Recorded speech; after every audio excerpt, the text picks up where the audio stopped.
Look at him, already falling behind. The words cut across the parade ground like a whip. Boots slammed into gravel as the formation kept pace, but one man lagged, his stride a beat too slow. The drill sergeant's voice roared again. Carter, you move like you're dragging an anchor.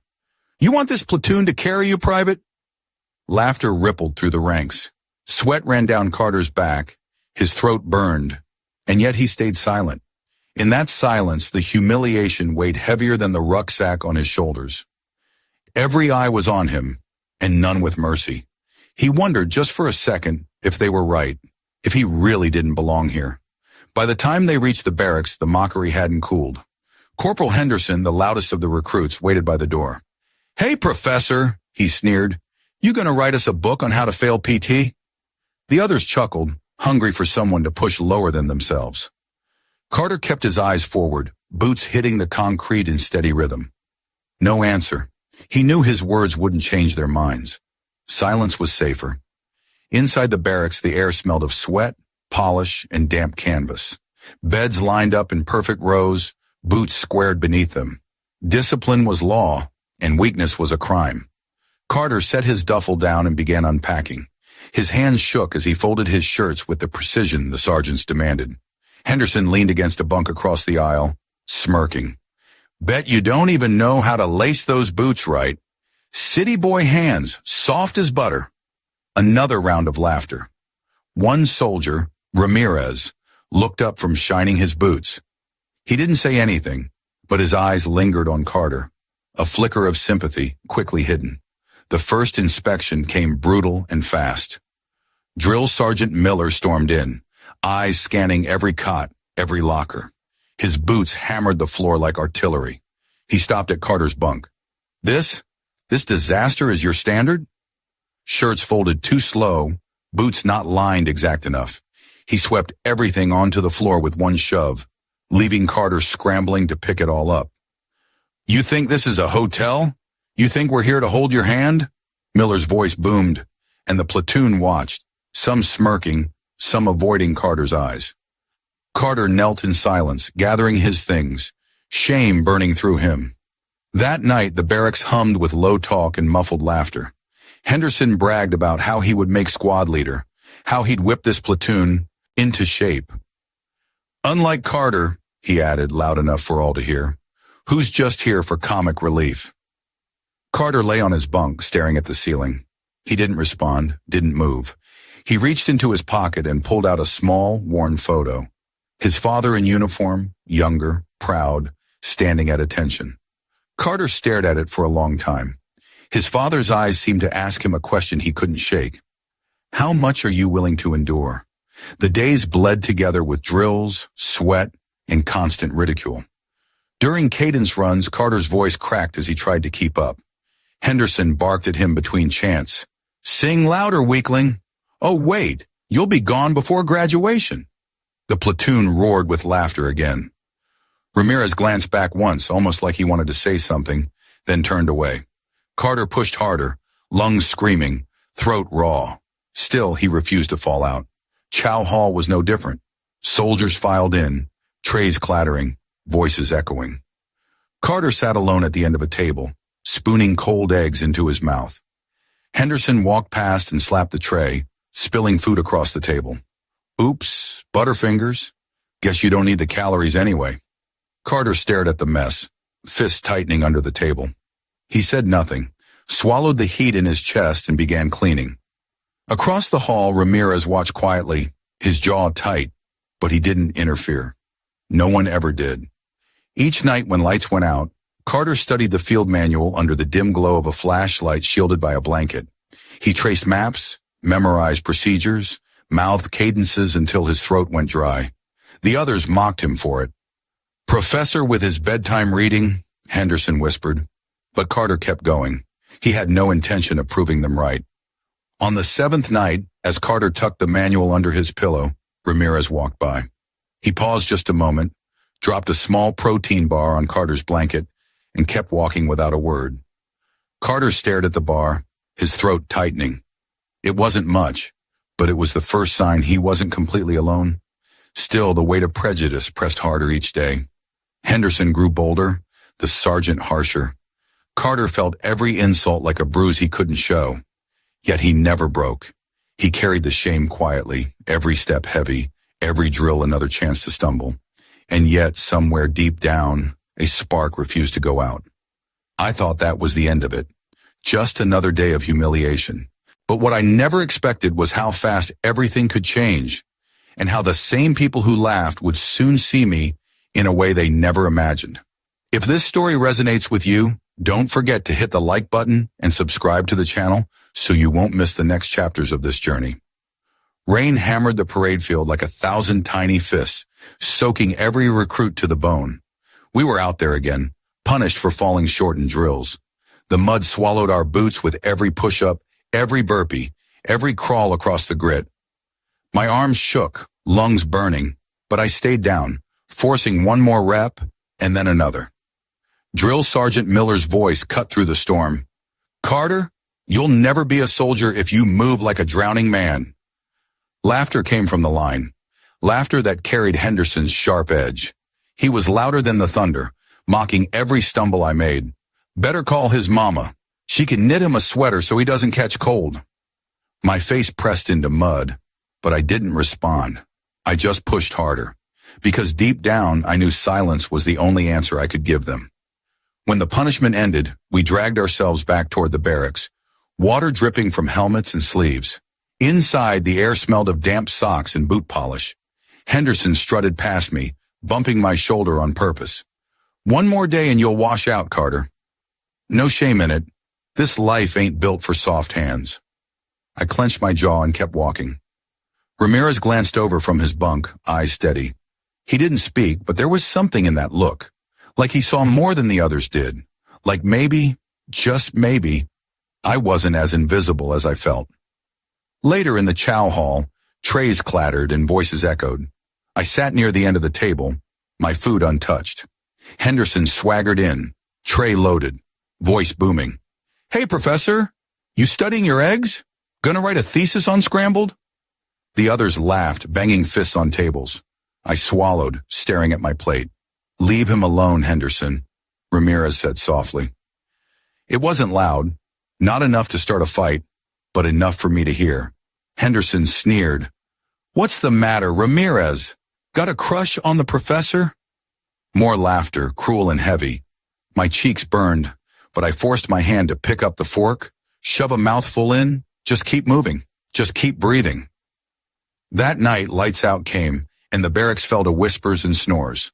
I lay there, heart pounding, listening to the rhythm of rain still tapping against the roof. When I was sure no one was watching, I slid the field manual from under my pillow, flashlight hidden under my blanket. I traced the maps with my finger, whispered the steps of patrol formation, memorized every detail. Knowledge was the only weapon I had, the only thing they couldn't take with their jokes. A shadow passed. Ramirez, walking back from the latrine, slowed at my bunk. Without a word, he dropped something on my blanket, a granola bar. He didn't look at me, didn't say a thing, just walked away. I stared at it, throat tightening. For the first time in weeks, I didn't feel completely alone. Morning came too fast. PT again. Sun not even up. We ran in cadence, voices rolling across the road. My chest screamed, legs like fire, but I refused to fall out. Henderson jogged beside me, shouting in my ear, "Come on, Carter! You call that running? My grandma's faster." Spit flew with every word. The platoon laughed, but I kept going, step after step. I thought of my father's picture. I thought of his eyes, the unspoken challenge in them. Don't quit. Not today, not ever. During weapons drill, the humiliation found me again. My hands fumbled the rifle assembly, and Henderson jumped on it. "Oh, Professor can't even put his Legos together." The platoon roared, but I bit my tongue, finished the task, slower than the rest but complete. Drill Sergeant Miller stormed over, veins bulging. "Carter, you're the definition of dead weight. If you don't fix this, you'll take your whole squad down in combat." His spit hit my face, his fury burning through me.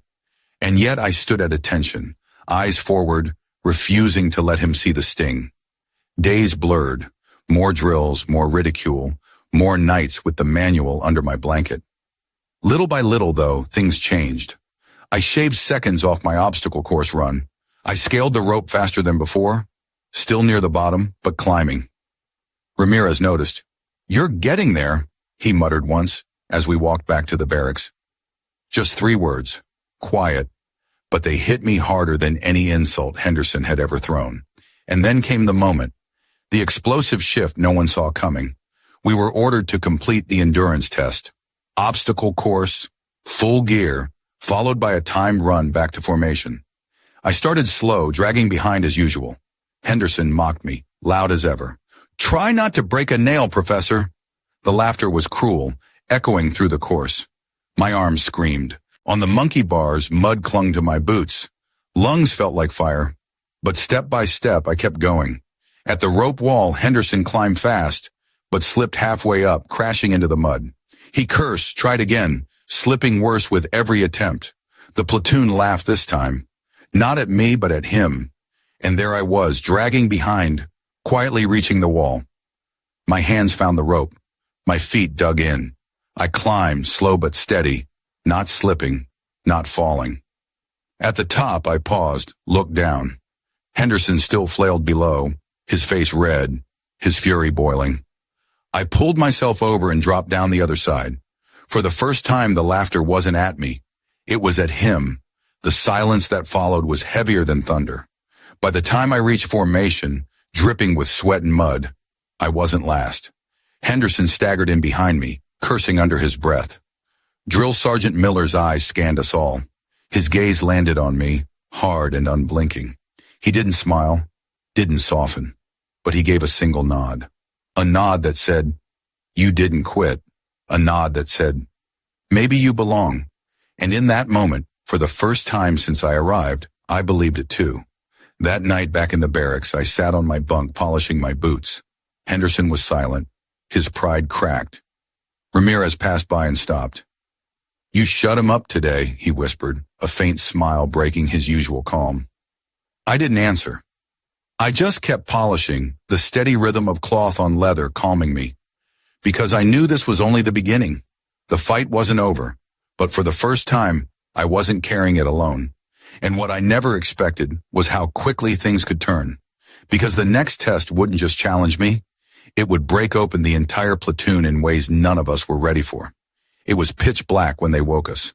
The order came sharp and sudden. Gear up, full kit, no excuses. The air was damp, heavy with the smell of wet pine and dirt. We'd been told this exercise would decide who could lead and who would wash out. Night navigation, endurance, and teamwork. No shortcuts. Everyone felt the weight of it. My stomach twisted as I strapped on my rucksack, the straps digging into my shoulders. Around me, boots slammed against the floor, soldiers muttering under their breath. Henderson was already running his mouth. "This'll be fun. Hope Professor Carter brought his flashlight and coloring book." A few chuckled, but most were too focused on the mission. Drill Sergeant Miller's voice cut through the tension. "You've got 4 hours. Bring your squad back in one piece. If you get lost, don't come back at all." We moved into the woods in silence, the night swallowing us whole. The only sound was the rustle of gear and the crunch of boots. Henderson took the lead, of course, barking orders like he was born for it. "Stay tight, follow me. I know these woods." His confidence sounded rehearsed, like he needed us to believe it as much as he did. I hung back, scanning the terrain, memorizing landmarks the way I'd studied them in the manual under my blanket. The compass in my pocket felt like an anchor. I trusted it more than Henderson's bravado. An hour in, the storm hit. Rain poured down in sheets, soaking us, blinding our eyes, turning every patch of dirt into sucking mud. Henderson cursed but kept charging forward. "This way," he shouted over the downpour. I glanced at the compass. He was off. Way off. East when we should have been moving north. I opened my mouth to say something, but he spun on me. "Don't even start, Carter. You think you know better than me? Shut it." His voice cracked with anger, maybe fear. The squad looked at me, then at him, caught in the middle. I bit my tongue and followed. The rain only got worse. We stumbled through brush and low branches until Henderson's radio sputtered and died. Static, then silence. He smacked it against his palm, swore, Tried again. Nothing. That was our lifeline. Gone. A ripple of unease ran through the squad. One recruit muttered, "We're lost." Henderson spun on him. "We're not lost. I know where we are." But his eyes betrayed him. Wide, darting, uncertain. My chest tightened. I knew we were off course. I knew it like I knew my own name. The landmarks didn't match. The compass needle was screaming the truth. We were drifting deeper into nowhere. That's when it happened. Ramirez slipped on the wet rocks near a creek, his boots sliding out from under him. He fell hard, gear dragging him down into the rushing water. Panic erupted. "Man down!" someone shouted. Henderson froze, his hands half raised like he didn't know what to do. "Get him out!" he barked, but he didn't move. Everyone hesitated, caught in the chaos. And before I even thought, I was in the water. The current slammed against me, icy cold, pulling me under. I grabbed Ramirez's strap, yanked with everything I had. My boots dug into the riverbed, mud sucking me down. My chest burned, my arms screamed, but I held on. "I got you!" I yelled through the rain, though the water nearly swallowed the words. Inch by inch, I dragged him toward the bank, the squad pulling us up the last few feet. We collapsed on the mud, gasping, soaked, but alive. Silence followed, just rain and thunder. Henderson's face was pale, his mouth tight. He hadn't moved. He hadn't lifted a finger, and everyone knew it. They looked at him, then at me. No one said a word, but the shift was heavy, undeniable. For the first time, I wasn't the one they doubted. I pushed up, coughing, and pulled the compass from my pocket. "We're going the wrong way," I said, steady but loud enough to cut through the storm. Henderson snapped back instantly. "Shut up, Carter. You don't know what you're talking about." His voice was high, desperate. But the squad's eyes were on me now. I pointed north. "We follow the ridgeline. That'll take us back to base." No one moved. The rain poured, the tension thick enough to choke. Then Ramirez, still dripping and shivering, nodded. "He's right. He saved my ass. I'm with him." One by one, the others fell in line. Henderson stood there, red with fury, but powerless. In that moment, the authority he'd clung to cracked wide open. We moved as I directed, step by step, through mud and rain. I kept my voice calm, giving directions, pointing out markers, steadying the squad. Henderson trailed behind, muttering curses, but no one listened anymore. Not even Miller's yelling could have changed the fact that something fundamental had shifted. I wasn't the last, the weakest, the joke anymore. I was leading, and they followed. Hours later, when the storm finally broke and the lights of base glowed through the trees, a wave of relief swept over us. We stumbled into the clearing, mud-streaked, exhausted, but together. Drill Sergeant Miller and the command staff waited, arms crossed, faces unreadable. "Report," Miller barked. Henderson opened his mouth, but Ramirez stepped forward first. "Private Carter got us back, Drill Sergeant. Saved my life. We'd still be out there if not for him." The words hit like a hammer.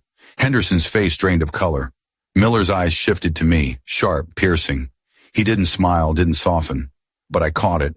The slightest flicker of surprise, maybe even respect. It was gone as fast as it came. The squad was dismissed and we dragged ourselves back toward the barracks, too tired to speak. Henderson shoved past me at the door, shoulder hitting mine hard. His whisper was venom. "You think this changes anything? You'll always be dead weight." But his voice shook and we both knew he didn't believe it anymore. Ramirez clapped me on the back, firm, steady. "Don't listen to him. Tonight you carried us all." I didn't answer. I didn't need to. My chest was still heaving, my muscles screaming, but inside, for the first time, there was no doubt. I belonged. That night, lying on my bunk, I stared at the ceiling, water still dripping from my gear. I thought about the river, the fear in Henderson's eyes, the trust in Ramirez's voice. I thought about my father's photo, the weight of his stare. For weeks, I'd been the weak one, the failure, the target. But tonight, everything shifted. Tonight, I proved I wasn't just surviving. I was standing. And what none of us realized then, what none of us could have predicted, was that this single night in the rain would echo far louder than any of us imagined. It wasn't just a test. It was the start of a reckoning. The morning after the storm felt heavier than any rucksack. The squad shuffled into the debriefing room, uniforms still damp, eyes bloodshot from lack of sleep. The air reeked of wet gear and stale coffee. No one spoke. We knew this wasn't just another talk. This was Judgment Day. Drill Sergeant Miller stood at the front, arms folded, face like stone. His voice came low but sharp. Last night was supposed to break some of you. Instead, it showed me who's got the guts to stand when it matters. His eyes swept across the room. Everyone knew who he meant. Everyone knew who had faltered and who hadn't. Henderson sat 2 rows ahead of me, jaw tight, fists clenched on his knees. He looked like a man waiting for an execution. Miller's gaze landed on him. "Corporal Henderson," he barked, "report." Henderson shot up, heels clicking, voice strained. "Squad completed the mission, Drill Sergeant. Some setbacks, but we made it back in time." A few heads turned, disbelief flashing in their eyes. Setbacks. That's what he called nearly getting us lost in the woods. What he called freezing while Ramirez nearly drowned. Henderson's words felt like a knife twisting deeper. My chest burned, but I stayed still. Then Ramirez stood up against the unspoken rule of silence. His voice was calm, steady. "Permission to speak, Drill Sergeant?" Miller gave a curt nod. Ramirez looked around the room, his eyes finding mine for a second before moving back to Miller. "Private Carter saved my life last night, and he got us back when the rest of us didn't know which way was up." His words hit like gunfire. Henderson flinched, his shoulders tightening. Miller didn't move, didn't blink, just let the silence stretch. You could feel the squad holding its breath. Then one by one, voices joined in. "He's right. Carter led us. We'd still be out there without him." The room filled with the truth, louder and louder, until Henderson's lie drowned in it. And for once I didn't feel small. I didn't feel like the joke. Henderson snapped. His voice cracked, loud, desperate.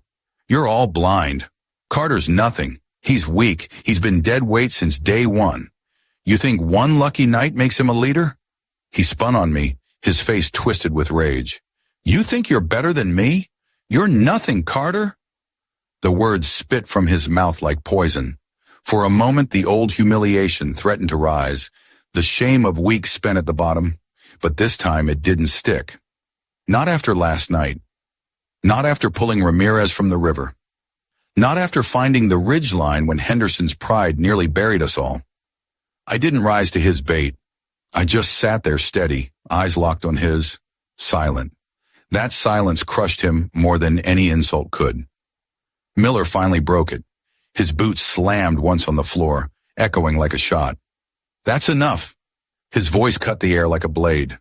He stepped closer, eyes burning holes through Henderson. "You froze out there. You let fear and ego run the squad instead of your brain. And another soldier nearly paid the price."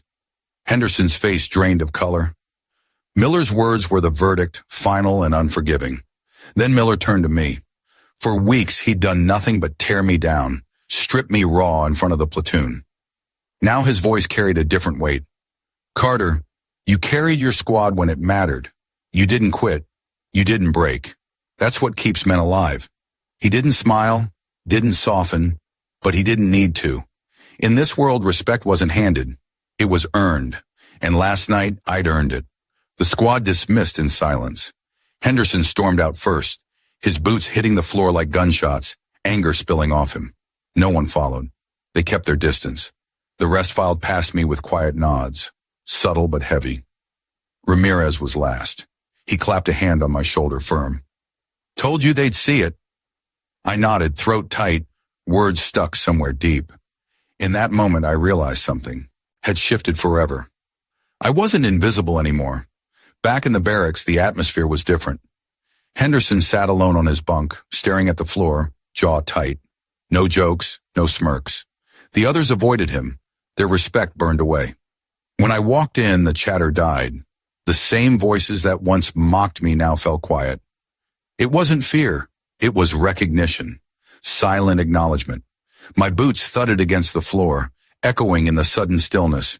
I could feel every eye on me, but not with ridicule this time. For the first time, it felt like I belonged. Later in the chow hall, the shift became even clearer. I sat with Ramirez, trays side by side. Henderson walked in, shoulders hunched, trying to reclaim his old swagger. He glanced at the table where we sat, opened his mouth to say something, then closed it again. He sat alone, his tray clattering louder than it should have in the crowded hall. That silence around him was deafening. The power he once had, the laughter, the mockery, it was gone, stripped away in one night of rain and fear.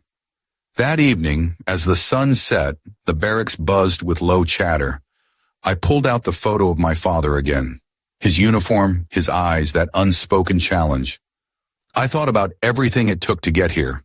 Every insult, every shove, every night under the blanket with the manual. Every moment I nearly broke but didn't. And I realized something. I didn't just survive their ridicule. I'd turned it into fuel. The same silence that once humiliated me had become my weapon. And in that silence, I found my place. When lights out came, I lay on my bunk, staring into the dark. The squad settled around me, the rhythm of breathing filling the room. I heard Henderson shift, restless, isolated. I heard Ramirez's calm breath steady beside mine. I felt the weight of the day settle into me, heavy but good. For the first time since I'd stepped onto this base, I didn't feel like an outsider. I felt like a soldier. And though I didn't know what came next, I knew one thing for certain. This wasn't the end of the fight. It was only the beginning. The final week of training crept up on us like the quiet before a storm. Every man in the platoon felt the weight of it.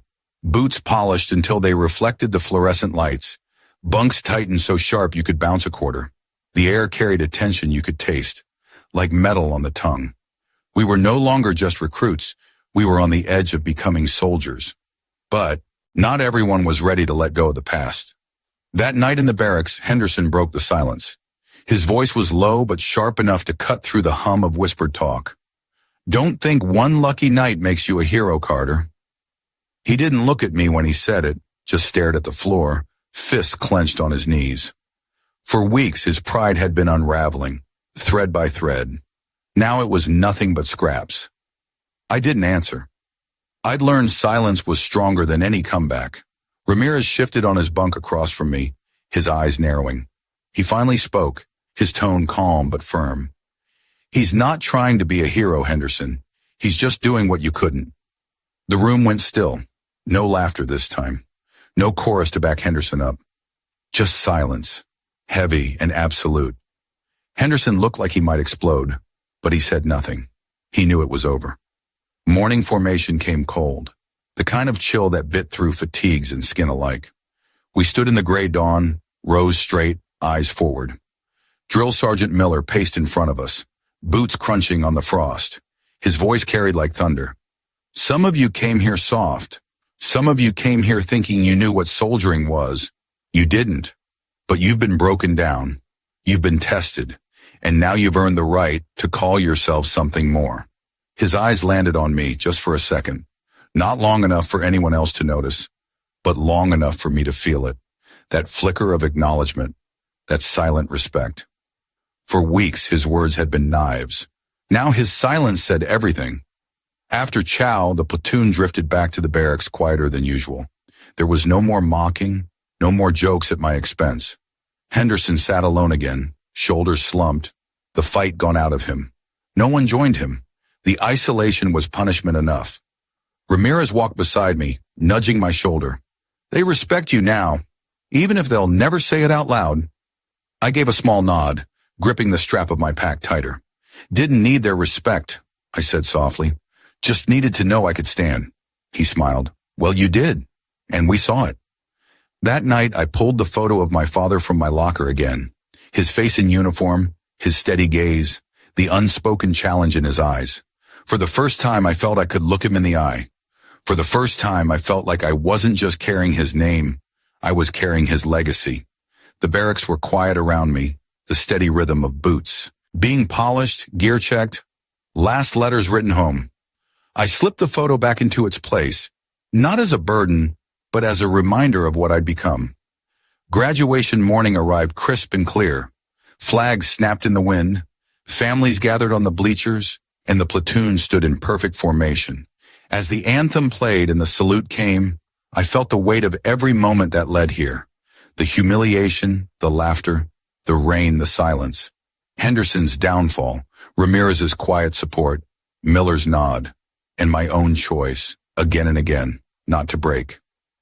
When the ceremony ended, Miller passed down the line, shaking each hand. When he reached me, he paused just a fraction longer. His grip was firm, his eyes steady. He didn't say congratulations. He didn't need to. In this world, silence spoke louder than words. That night, back in the barracks for the last time, Ramirez sat beside me, tying his boots one final time. "Feels different now, doesn't it?" he asked. I looked around, at the faces that once mocked me, now quiet, respectful. At the space where Henderson sat alone, the weight of his choices carved into him. At the photo in my locker, steady as ever. I nodded. "Yeah," I said, "it does." The lights clicked off, and the room fell into darkness. But inside, something burned steady. A quiet strength, a soldier's strength, and I knew then, this wasn't just the end of training. It was the start of something much bigger. The last image that stays with me is simple. Formation complete, the wind tugging at the flag overhead, and Drill Sergeant Miller, once the loudest critic, pausing in front of Carter. No words, no theatrics. Just a slow, firm nod, a soldier's nod. One that says more than any speech could ever carry. Around him, the platoon held their salute, and for a brief moment, silence filled the air, heavy and pure. That silence wasn't humiliation anymore. It was respect. It was belonging. Looking back, that's the lesson carved into this story. A man who started as the weakest link, the target of every joke, stood steady until he couldn't be ignored. Injustice tried to bury him, but he never broke. Prejudice tried to define him, but he endured. And in the end, dignity, quiet, patient dignity, spoke louder than every insult ever thrown his way. In the military, just like in life, brotherhood isn't about who shouts the loudest. It's about who shows up when it counts. When a man drags his comrade out of the river, when he keeps his compass steady, in the storm, when he refuses to quit, even when quitting would be easier, that's when brotherhood is born. There's a saying, actions speak louder than words. Carter didn't win respect with speeches. He won it with sweat, silence, and sacrifice. And as another old truth goes, you reap what you sow. Henderson sowed arrogance and contempt. Carter sowed discipline and resilience. In the end, each man got what he earned. If this story touched you, I'd love to hear your thoughts in the comments. Share your own experiences, your own moments of silence turned into strength. Don't forget to hit the like button if you believe in stories of resilience, and subscribe so you don't miss the next journey. Until then, stand tall, stay steady, and know you're never carrying the weight alone.